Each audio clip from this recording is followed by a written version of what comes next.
For many young women like me, there were only a few child heroines that we were introduced to through literature, very much Scout and To Kill a Mockingbird, but I would also say Harriet and Harriet the Spy. And most of the young women I identified with in my time had encountered both of those books and both of those heroines. So it's a real pleasure to be part of the 50th anniversary. I would say that almost no other book has compelled people to think about how children are politicized in the history of American racism.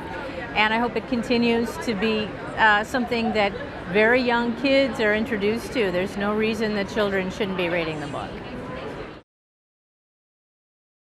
My name is Judy. I'm an educator from South Jersey, and I just wanted to say that To Kill a Mockingbird is certainly a timeless classic. I saw a stage play of it several weeks ago, and it's just something that will live forever. A very, very wonderful piece of literature, great novel. I have a number of students each year who choose to read To Kill a Mockingbird, and what they learn about tolerance is really outstanding. And they love the book even after all these years, and they get the same message that we did when we read it as kids.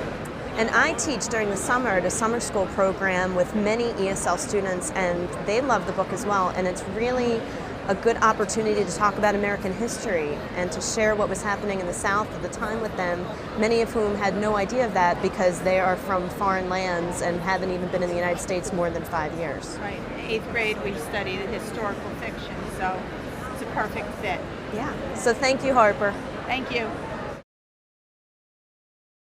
Hi, I'm Nancy Messinger from Ardmore, Pennsylvania, and Miss Lee, I want to thank you for writing such a special book that is really timeless. It's a book that I've read, my children have read, and now my grandchildren, I hope, will be able to read it because the messages that it sends are timeless. And we appreciate this book. It has so much value for our day as well as the day that when it was written. So thank you very much.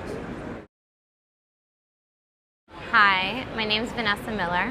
I'm a teacher here in New York City at a day school, private day school, and To Kill a Mockingbird was one of my favorite books growing up. I remember reading it in 6th grade, and there's something so humane about Atticus Finch that when I was growing up, I wanted to marry someone like Atticus Finch, someone who's moral, a human being, a good human being who understands people's struggles and fights for what is right.